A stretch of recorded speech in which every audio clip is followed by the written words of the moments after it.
Isang mapagpalang araw po sa bawat isa na sumusubaybay at patuloy pong nakikinig sa salita ng Diyos ngayong huling araw ng linggo ng buwan ng Disyembre 2025. At nawa po ay dalangin ko na patuloy po ninyong na-enjoy ang panahon na kung saan ay nag-spend kayo ng time with your family at ganoon din po na patuloy na ang biyaya ng ating Panginoong Hesus ang nararamdaman nyo at patuloy na ini-enjoy sa inyong buhay sa ngayon.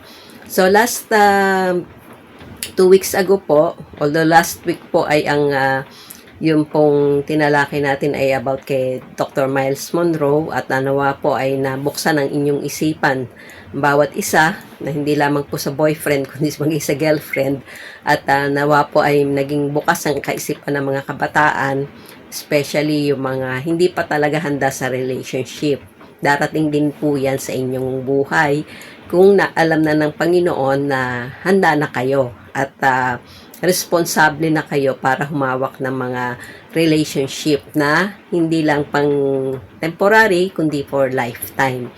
So last na tinalakay po natin ay dito po ako nagtapos sa sabi nga po we thank God that this year is going to be a special year of full manifestation, a year where the Spirit of Christ will become increasingly formed, and that formation of Christ in us, the hope of glory, filling the whole earth. So nawa po ay expectation natin yun sa bawat isa sa atin na nakakilala na sa ating Panginoong Hesus, na patuloy po na ang Panginoon ay mag-dwell at mag-manifest sa ating buhay, na hindi na tayo yung nakikita kundi ang Panginoong Hesus na ang nakikita sa atin. Kung paano pong sinabi sa Isaiah 33 verse 6, "And He will be the security and stability of your times, a treasure of salvation, wisdom and knowledge. The fear of the Lord is your treasure." So, wala man po tayo mga hindi naman ako naniniwalang walang pisikal na kayamanan. Pero kasama po doon na kung hindi man masyado, pero makita po natin yung treasure po natin ay yung salvation, yung wisdom and knowledge na nagmumula sa Panginoon, at yung pong pagkatakot sa Kanya. Ay yun po yung ating kayamanan at patuloy po nating ipamuhay. Huwag po nating kakalimutan. At isang bagay pa po, sabi nga po revelation knowledge is going to be the stability of our times.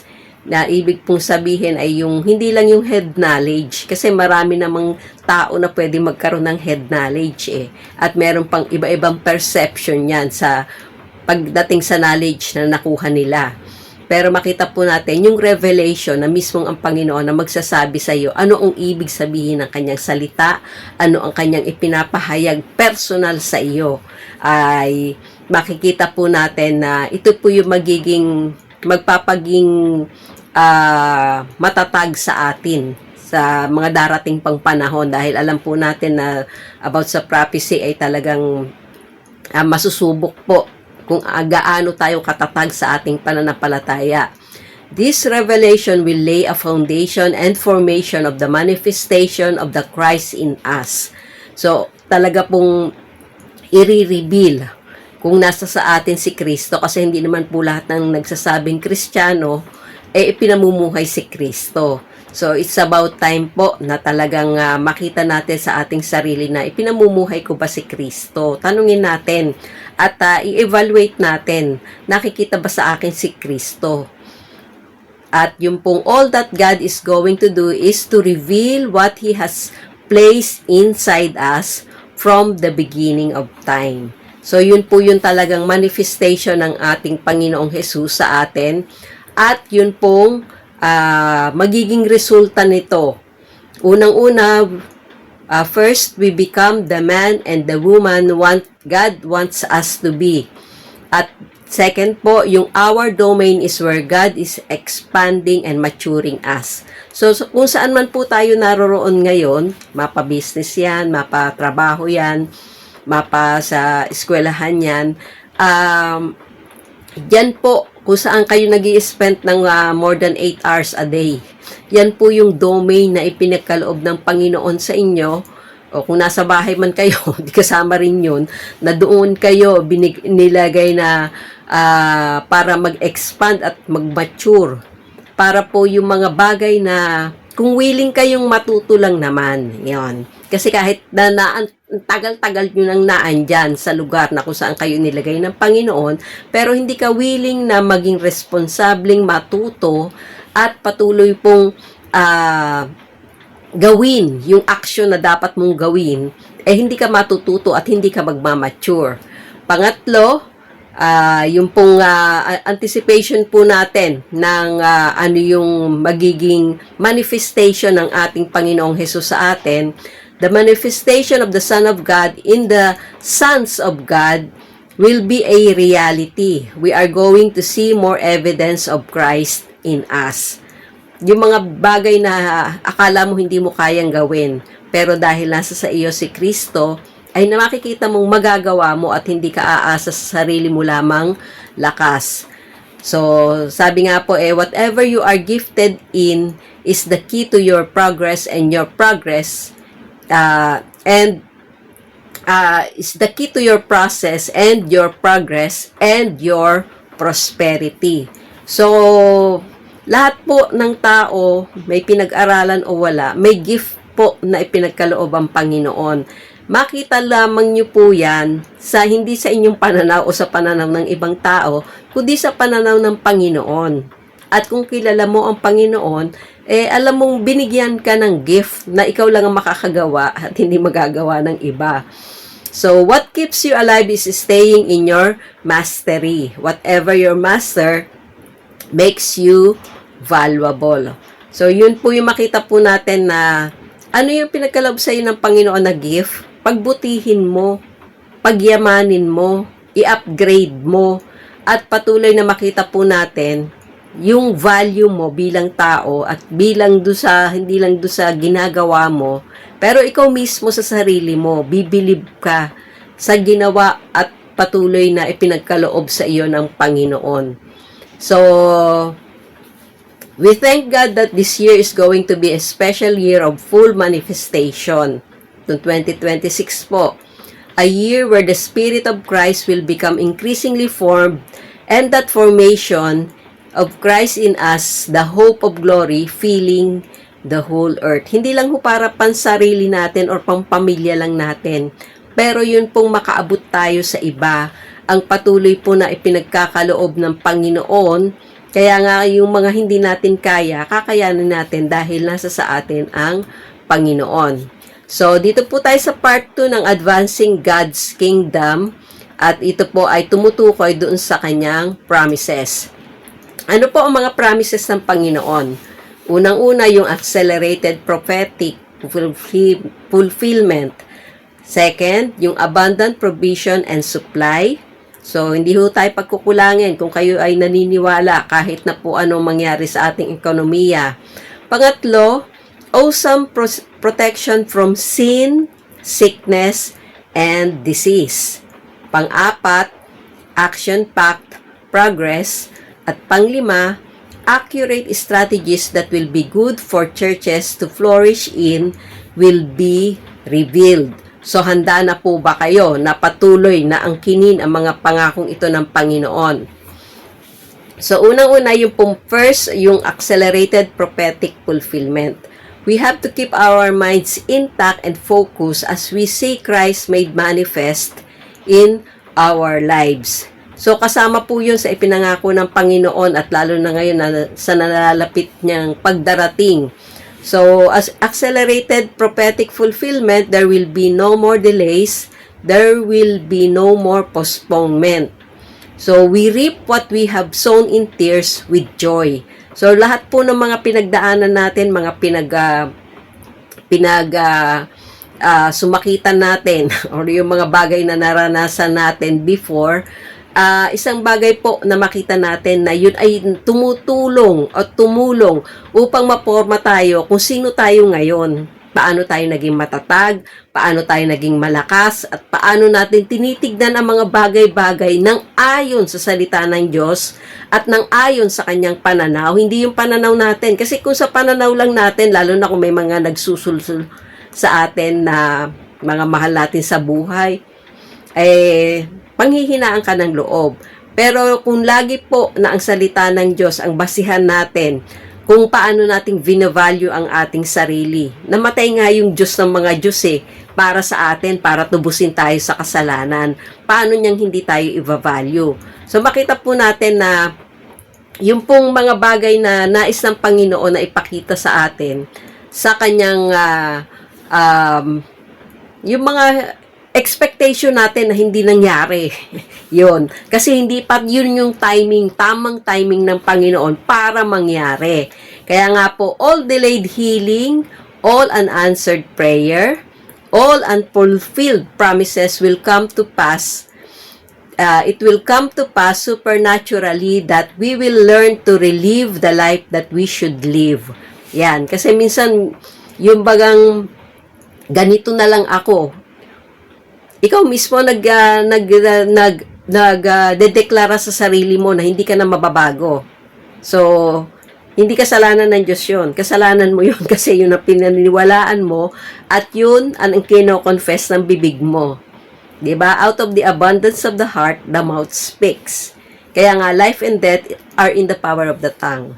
So, kung ano yung dinedeklara mo, ano yung pinaniniwalaan mo, hindi ko katulad ng nasa isip mo pa lang, talagang sinasaway mo na, ay hindi, ito ang sinasabi ng salita ng Diyos, yun kung nagbabasa ka. Yan. Dahil may panlaban ka. Pero kung hindi ka nagbabasa at petiks-petiks ka lang sa iyong buhay Kristiyano at sa iyong relasyon sa Panginoon, ay wala kang magagawa. So, God is going to show His way to confirm His word. Hindi po hindi madamot ang Diyos para ipakita ano yung kaya niyang gawin. So remember, accelerated prophetic fulfillment, what He said He is going to bring to pass, we are going to live that Christ. Makita po natin sa Isaiah 19:22. The Lord will strike Egypt, striking but healing, so they will return to the Lord, and He will respond to them and will heal them. So, ano po yung dahilan ng pag-strike ng Panginoon sa Egypt? Gusto po niya manumbalik. Yung mga Israelitang naroon, nakita na po natin, na talagang kung manunumbalik.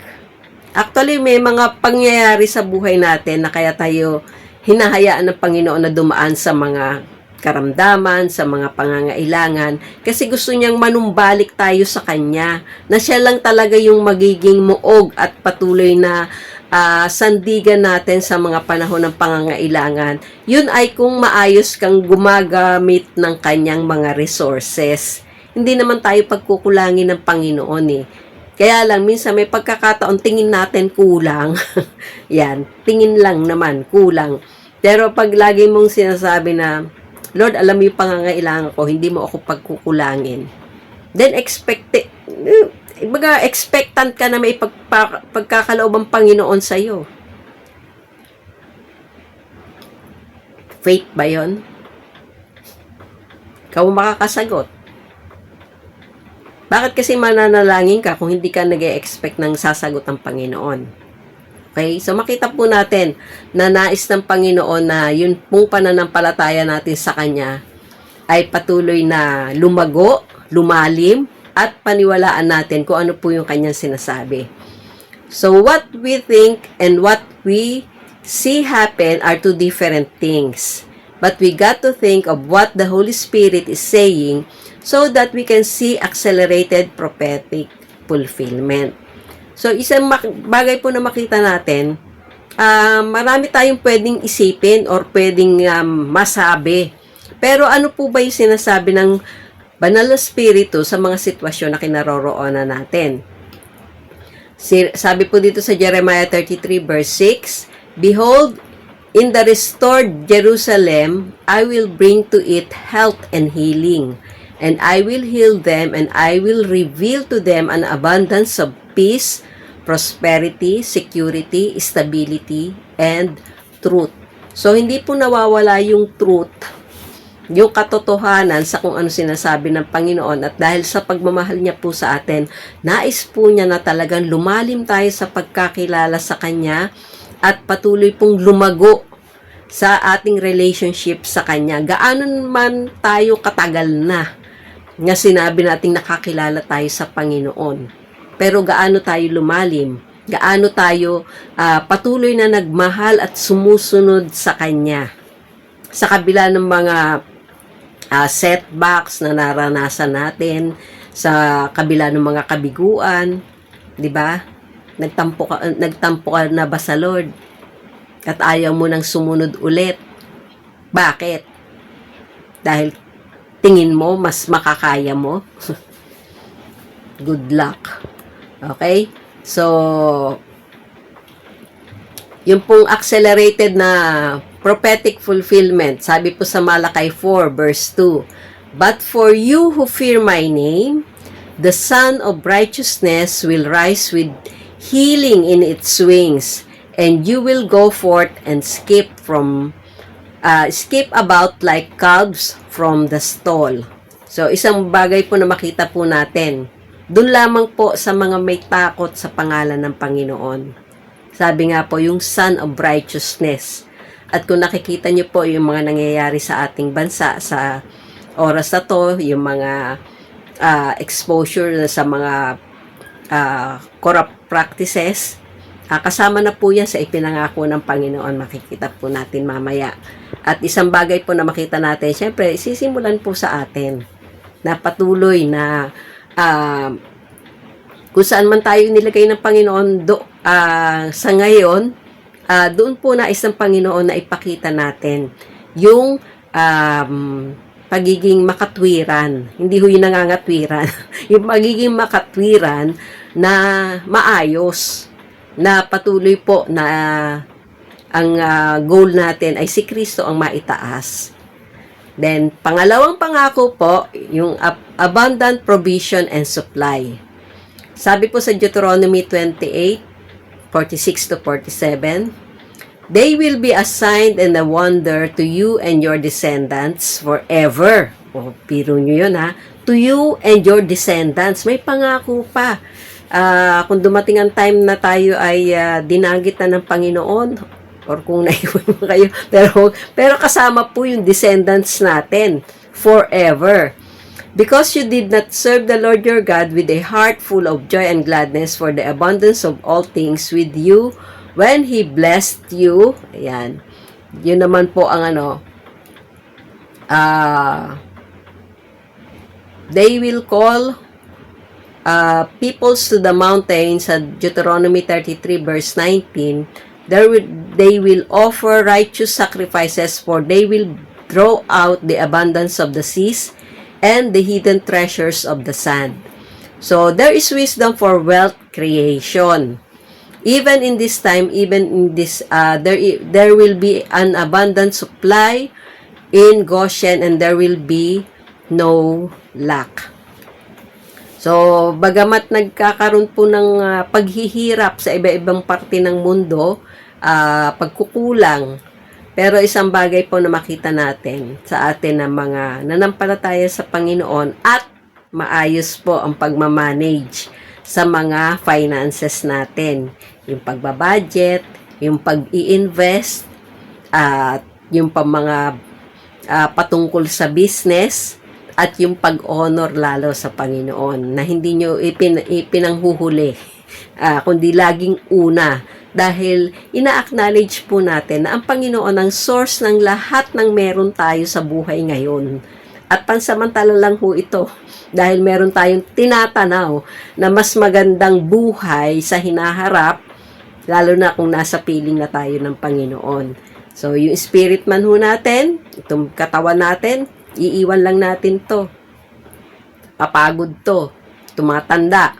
Pero dun po sa ating panibagong katawan, ayan, glorified body, wala nang pagkabulok, sa harapan ng Panginoon, kasama na natin siya, ay nakakatuwa pong isipin yun, na Lord, pagdating ng panahon na tapos ko na yung assignment ko dito sa lupa, makakauwi na ako.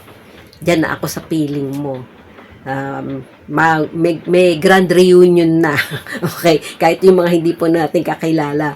Okay, so isang bagay po na makita natin na isang biyaya po ng Panginoon na patuloy pong naandun yung ating blessed hope at yun pong yung mga pansamantalang pinagdaraanan lang natin dito sa lupa, hindi magtatagal. Sabi po sa Deuteronomy 8:18, "But you shall remember the Lord your God, for it is He who gives you the power to get wealth, that He may establish," ano pong purpose? "That He may establish His covenant, which He swore to your fathers, at it is this day." So, pinangako na po sa ating mga ninuno. At hanggang ngayon, tapat ang Panginoon sa kanyang mga pangako. Yung power to make wealth. Kaya nga po, yung pinagkakaloob po sa atin ng Panginoon kung paano po natin pinagbubuti, ay makita po niya na pinagkakatiwalaan niya tayo. At pagkatiwalaan nyo rin yung sarili nyo. May kakayanan kayo eh. Huwag nyong iisipin, huwag nyo kasing hahanapin yung mga business ng iba na hindi naman yun ang pinagkaloob sa inyo. Kundi maging matapat kayo sa gaano mang kalaki or kaliit yung business na ipinagkatiwala mo ng una sa inyo ng Panginoon. At kung makikita niya na mabuti kang tagapamahala ng isa lang, o maaari niyan dalawahin yan, tatluhin yan, hanggat kaya mo at hanggang inuuna mo ang kapaghahari ng Panginoon sa buhay mo. At wag po nating kalimutan, sabi nga po yun pong kasama po dun sa economic template ng World Economic Cycle or yung cyclone po. Sabi po dyan ay yung una, yung 7 years of cash and credit flow, yung the fat cow, the years of plenty started in the month of November 2012 and stretches to November 2019. Plus minus 2 years. So God has just updated His eternal plan to extend the years of plenty. So, yung God's purpose is to set this revelation in motion. The extension ends on November 2020. So, yun po, dun po nagtapos yung cash and credit flow. Then, yung pangalawa po, the 5 years of conserve and cash control. So, ito po yung lean cow. Starts 2020 and stretches to 2024. So, tapos na rin po ito. 2025 na tayo ngayon eh. Ngayon, ito po yung mga pagdaraanan natin. The 4 years of crunch and crisis o yung bleeding cow starts 2025 till 2029. Ayan. 4 years po yan. Then, yung pang-apat, 3.5 years of chaos o yung dying cow starts 2030 till 2033 and a half years. O, yun po. Yun na hindi natin alam kung nandito pa tayo. Kung wala na tayo, di po ba? Pero at most po, may warning na at pinaghahandaan po. Hindi ho binabaliwala. So, panglima po, yung 3.5 years of crash or yung dead cow, farmers without farm starts 2033 and a half till November 2037. The years of economic collapse will be made worse through the system and structure set in the economy of this world or yung farmers without farm. At nakikita na po natin yan ngayon dahil mostly sa mga agricultural land ay ginagawa na pong subdivision. Okay, so kasama po yan dito sa tinitirhan namin. At isang biyaya po ng Panginoon na ganito may warning na po tayo or yun may paalala na po ay maging maayos na po tayo sa ating pagmamanage pa ng mga bagay-bagay. At yung panglima po, 3.5 years of crash in dead farmers without farm starts 2033 till 2037. Nadoble yata to. The years of economic cyclone or yung catastrophes, farmers without family This will bring about the manifestation of the lawless one and accelerate the fall of Babylonian system. So, ito po yung, sana wala na tayo dito bago pa mangyari ito, dahil hindi po natin masasabi gaano tayo katatag sa ating pananampalataya pag dumating na yung mga paghihirap at mga pasakit na makikita po natin kung nandito pa tayo. Yan. God in His goodness is going to help us in the time of currency crisis and wars going on. How are we going to be blessed? Just watch. Tumingin lang tayo. Manood lang tayo. Kasi hindi naman tayo pababayaan ng Panginoon during this time, lalo na kung alam na natin at pinaghahandaan natin. So, salvation will come to us in our lives and through our lives as the evangelist in His days, because they see Christ in us, that we see a hope they have never seen before. We will be filled with joy in righteousness. We will overcome. So, hindi po tayo mag-give in kung ano man po ang magiging sasabihin na dapat ay ganito ang ginagawa, dapat magpatatak ka ng sa noo. Yan. Yun yung mga tanda ng mga antichrist. Okay? So, sabi nga po wala pong ibang tinatarget ng kaaway, kundi yung mga totoo pong nanampalataya sa ating Panginoong Jesus. Kasi yung pong mga hindi nanampalataya, kanya na po yun. Kaya wala pong ibang pilit na inaagaw, kundi yung mga totoo pong nananampalataya sa Panginoong Jesus. Kaya lagi po natin i-guard yung ating sarili, na tayo ay nasa pananampalataya pa at patuloy tayong sumusunod ano man ang mangyari. Mas mahirap po na mapahiwalay sa Panginoong Jesus ng habang buhay. Okay? Mas mahirap po sa impyerno. Okay, wala po tayong purgatorio, langit at impyerno lang po. At yung pong ating stand sa pananampalataya at sa natapos ng ginawa ng Panginoong Jesus, nawa po ay manatili at patuloy po na panghawakan natin ang kanya pong mga pangako sa ating buhay. At isang biyaya po ng Panginoon, yun pong extraordinary provision. So, the year 2033, the dying cow now starts from 2030 to 2033. So, wala pa po yan. At 2025 pa lang ho tayo, 2026 next year. This is when the whole economic forum decided that they want to accomplish their goal.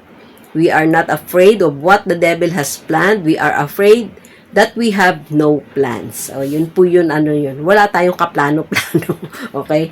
So, kailangan po magplano na. At, kung paano po natin haharapin itong mga bagay na to na inireveal na po sa atin.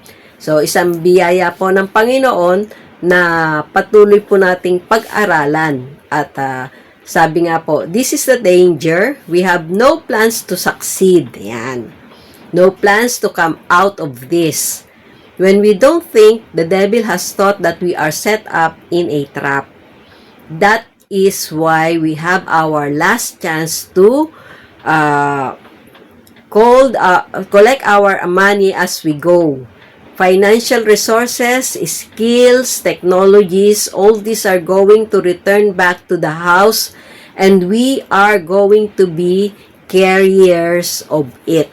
So, kaya po kailangan talaga yung pagpaplano at kailangan po yung mga bata-batang kaisipan na patuloy pong nag-o-obey sa Panginoon at willing na maging kabahagi po ng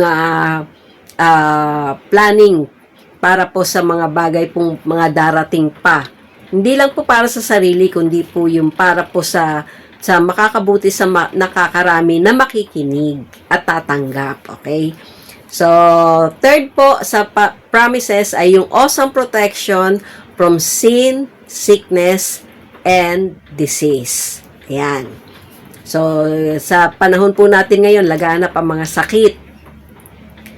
Pero ang pangako po ng Panginoon, there will be protection from many cases of inaccurate diagnosis so that we don't fall into the wrong hands of the wrong doctors and get the wrong report. Yun po yung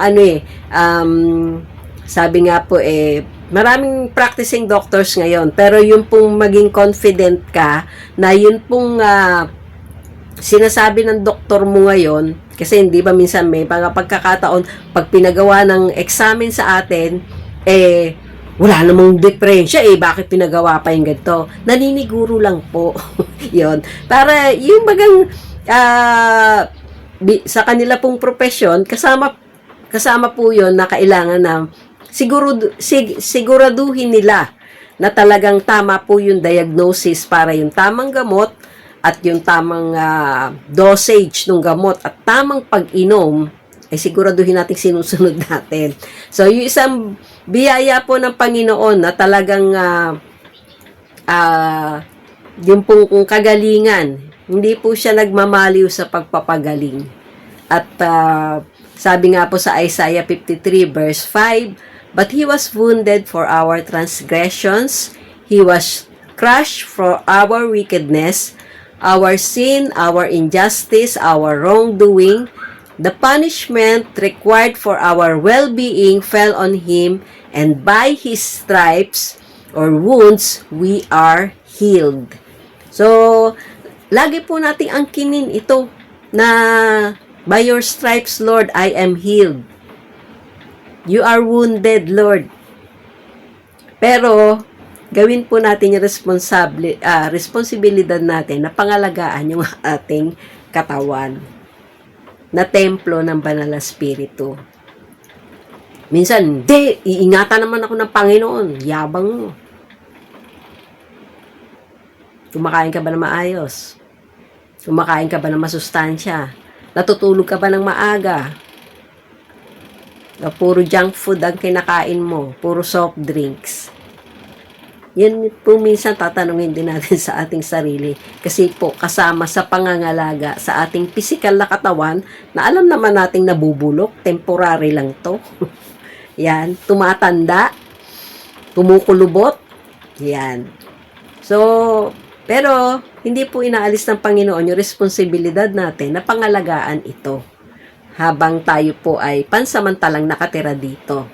So, kasama po dito yung awesome protection from harm and violence. Sa 2 Thessalonians 3:3, "But the Lord is faithful and He will strengthen you, setting you on a firm foundation and will protect and guard you from the evil one."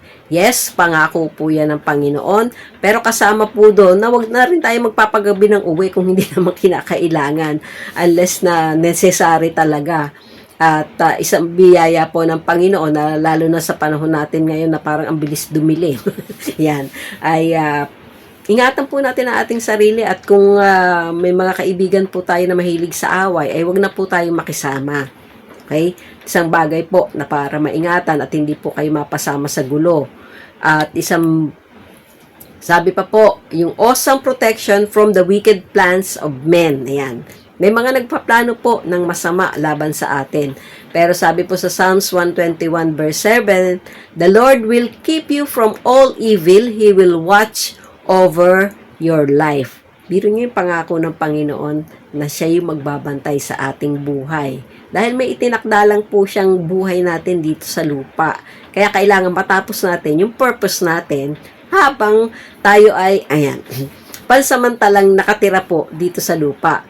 Psalms 27 verse 1, "The Lord is my light and my salvation. Whom shall I fear? The Lord is the stronghold of my life. Of whom shall I be afraid?" Okay. So, isang bayaya po ng Panginoon na wag nating tinatakot yung ating sarili. Di ba? Minsan, konting kalabog, iniisip mo na agad may multo. Yung mga ganong klase bang mga kaisipan ba? Kahit mga Kristiyano na tayo, tama po ba? Yan. So, yun pong wag po natin masyadong i-entertain. Sabi nga po, But God will protect us and what is ours.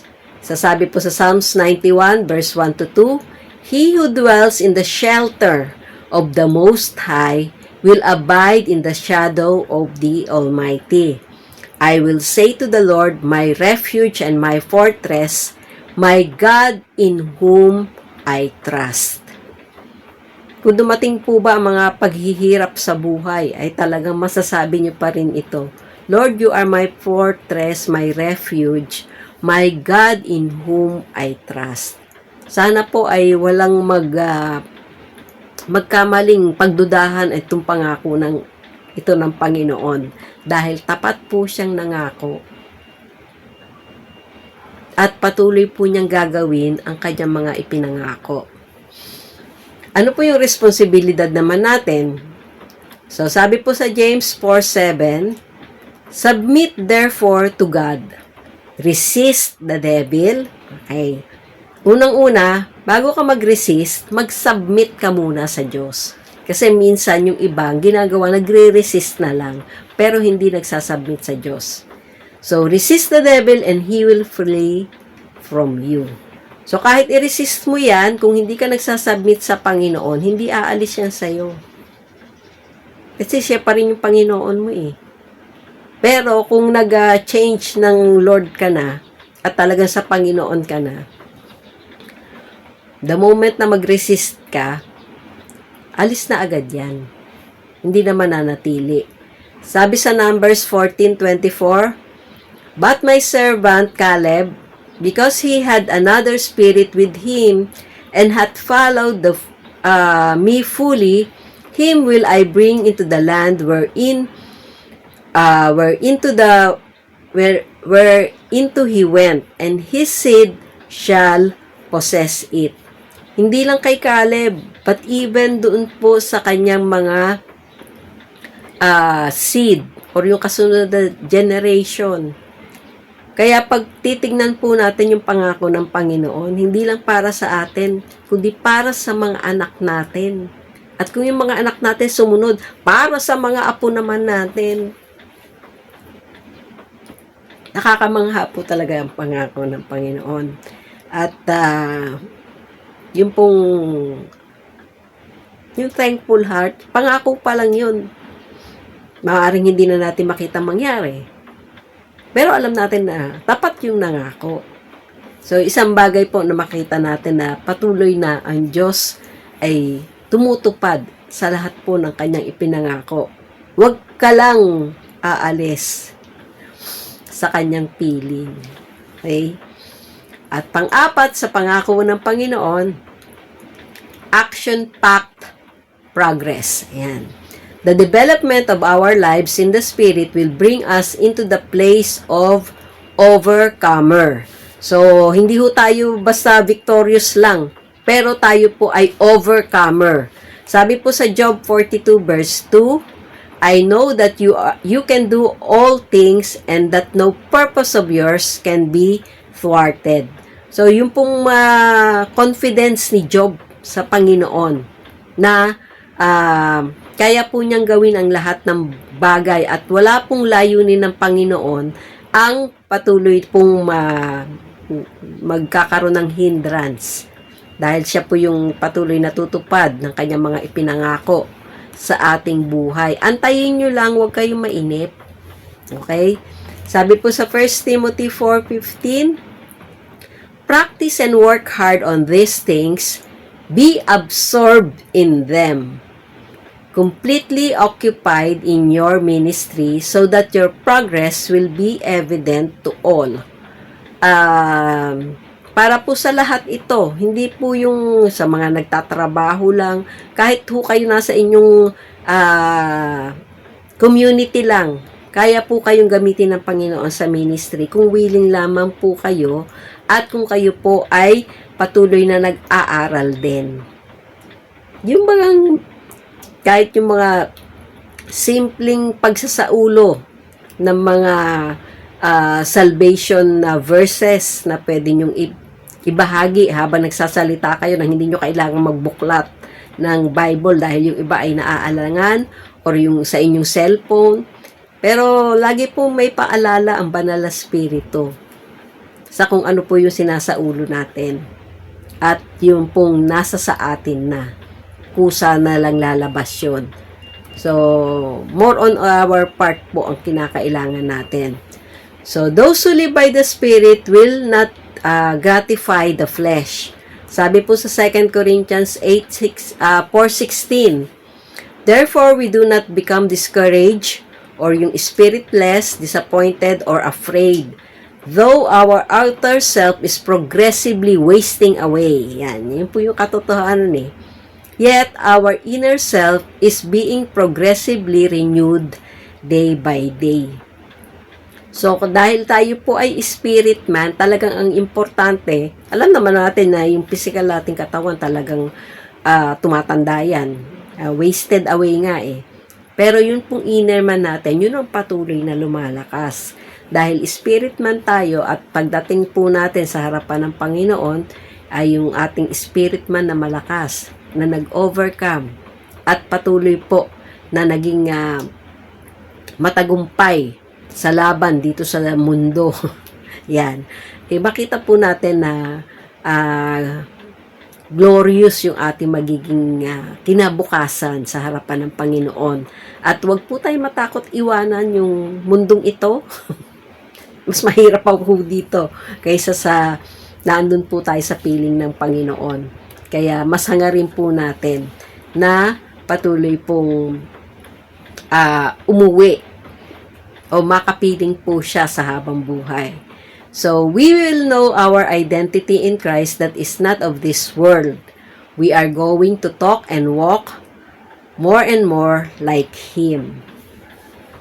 Nawa po ay patuloy na hinangad ng bawat isa na gusto kong maging katulad ni Kristo. Hindi yun yung nagmamayabang, kundi yun talagang maipamuhay natin yung Diyos na ating pinaglilingkuran. So, when people see us, they are going to see us as uneducated men, but we have been with Jesus. Yes, hindi naman lahat tayo uneducated, pero makita po natin na hindi po yung kung ano yung natapos natin, kung ano yung meron tayo. Meron tayo si Jesus. So, kailangan lang po pagbutihin natin, kilalanin natin at patuloy pong maibahagi natin confidently kung sino si Jesus sa atin. At sabi nga po sa 2 Chronicles 15 verse 7, but as for you, be strong and do not lose courage, for there is reward for your work.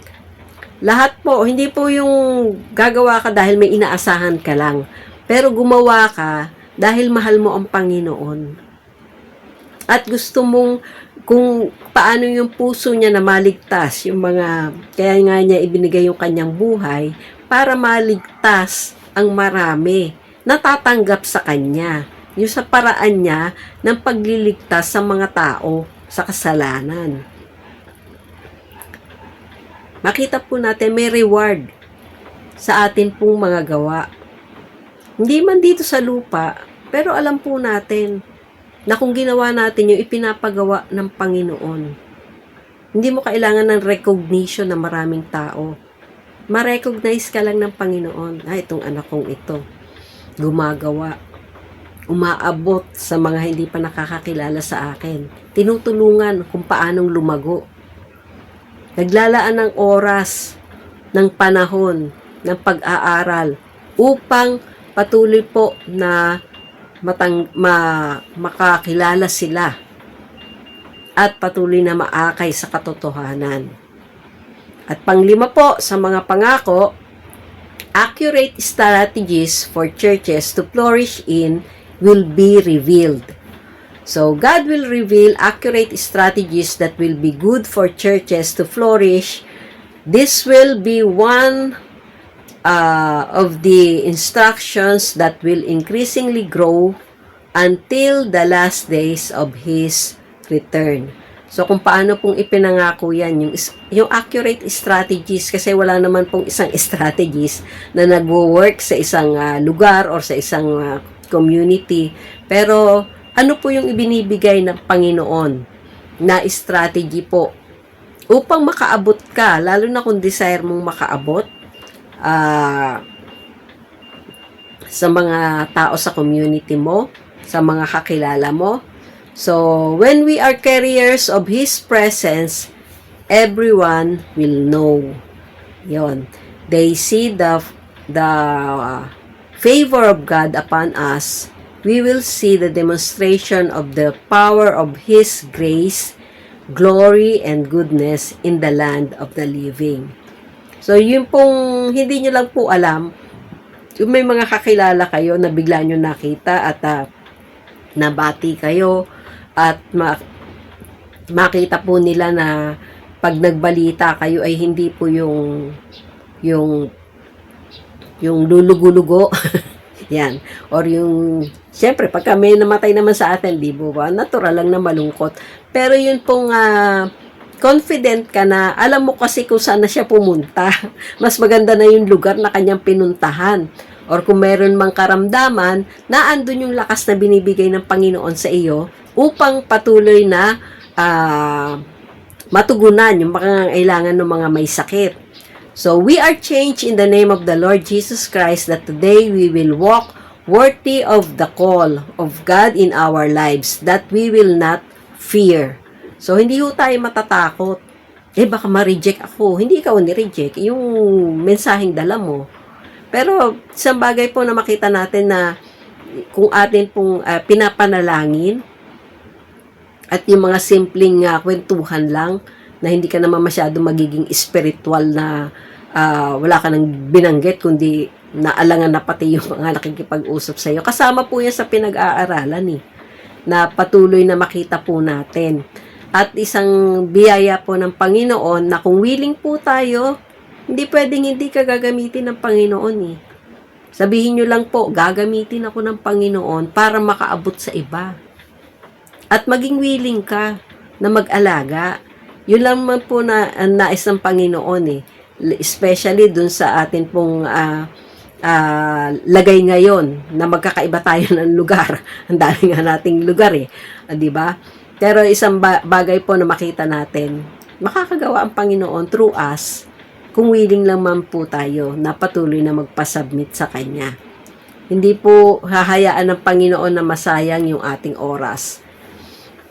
At sabi nga po, but grace is sufficient for us. In our weakness, we will be made strong by Him. Yes, lahat naman po tayo may weakness So, ako nga, yung weakness ko, yung the moment na bumaba yung glucose ko, di ba? Pero salamat po, isang bagay na pinagpapasalamat ko sa Panginoon na wala pong masamang nangyayari sa akin. Kahit ako'y natutulog na nandiyan naman si Dorothy pag may time na yung tamad kumain kasi. Kalahating burger lang kinain. Yon. So, isang biyaya po ng Panginoon. Sabi ko, Lord, hindi pa nga tapos yung aking assignment. Pero sabi nga po dito, 2 Corinthians 12:9, but He said to me, my grace is sufficient for you, for my power is made perfect in weakness. Therefore, I will boast all the more gladly about my weaknesses, so that Christ's power may rest in me. So, rest on me. Okay. So, isang bagay po na makita natin na sinabi ito ni Pablo na sa kabila ng mga pinagdaanan niya, yun naman ang natanggap niya na sapat ang biyaya ng Panginoon sa anuman po ang mga pinagdaraanan natin. At ano man tayo kawiling na matuto agad or matagal, depende sa iyo, yung grace na patuloy mong makakamtan. Dahil nga po, sinusupply ng Panginoon yon. Kung meron siyang gustong matutunan ka, o tayo, sapat po yung kanyang biyaya, hindi po siya magkukulang. Yun lang bilis ng accomplishment, kung gaano kabilis or kabagal, yung gusto niyang ma-accomplish sa buhay mo at kung inaalam mo, Lord, ano bang gusto mong ma-accomplish sa buhay kong ito, ngayong narapagdadaanan ko ito. Yun. So, kung gusto mo maging mas mabilis, edi tanungin mo ang Panginoon. So, isang biyaya po ng Diyos Uh, but grace is sufficient for us. In our weakness, we will be made strong by Him. So, we must reveal Christ, a treasure hidden for too long. Okay. So, the Christ has been hidden for too long. The church dispenses sermons, dispenses materials, and so on, but never dispenses Christ. Kaya nga po ngayong Kapaskuhan at nalalapit na bagong taon ay talagang si Kristo po ang ipangaral natin. So, we get to bring forth Christ. He is the hope of glory filling the whole earth. At isa pong biyaya ng Panginoon na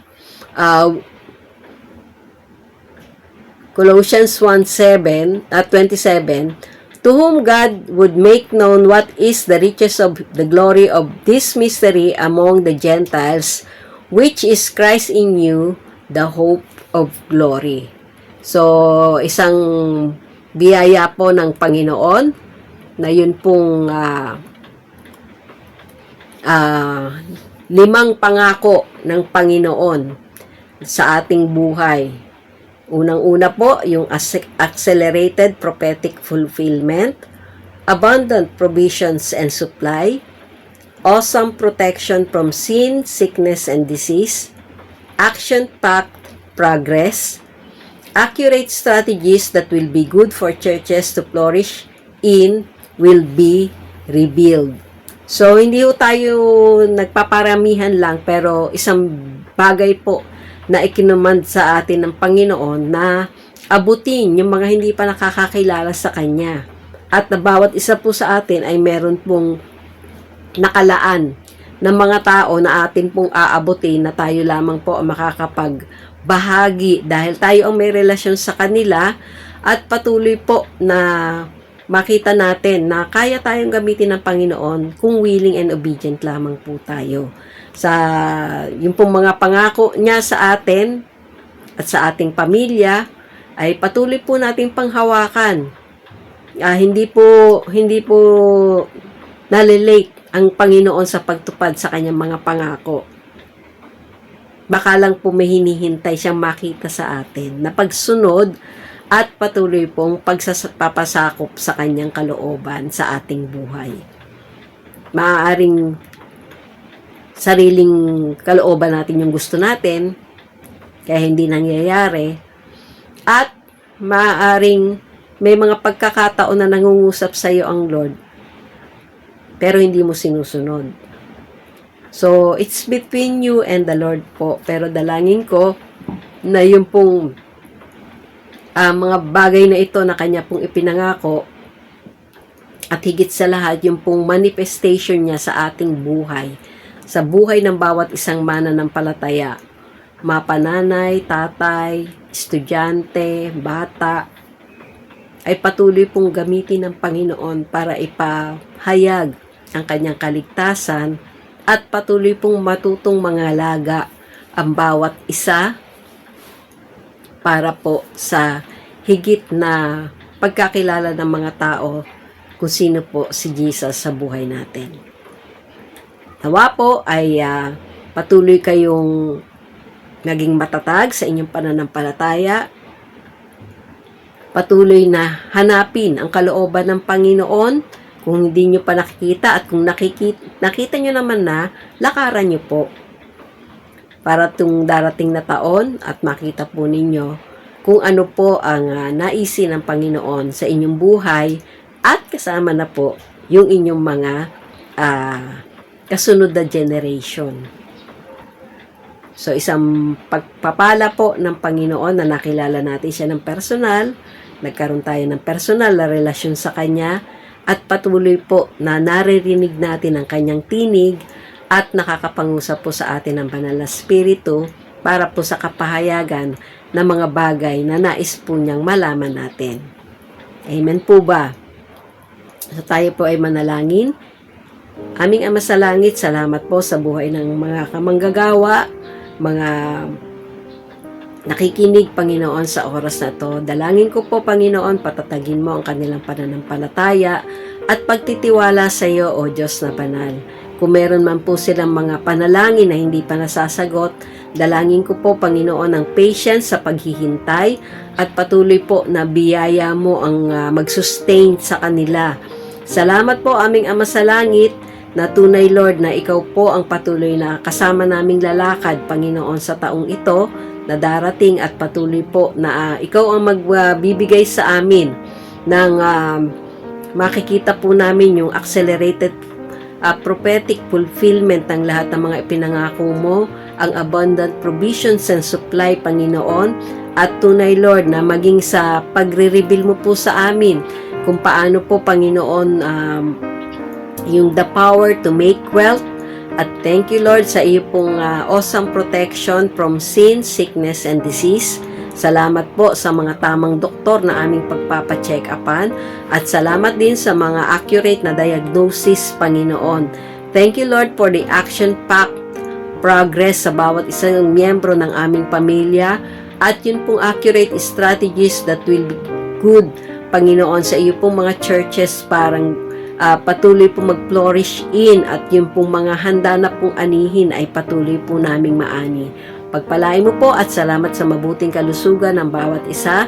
Salamat po sa Jesus the Faith Builder Church, Panginoon, at ikaw po ang patuloy na magbigay ng katuparan din sa pangako mo, Panginoon, ng yung lote at building, Panginoon, na paglalagyan po, at patuloy na pagdarausan ng gawain para po sa iyong kapurihan. Pinapasalamatan ka po namin at niluluhati ang iyong pangalan, at ikaw po ang maitaas sa buhay ng iyong mga anak, sa pangalan ng Ama, ng Anak, at ng Diyos Espiritu Santo. Maligayang Pasko po at manigong bagong taon sa bawat isa.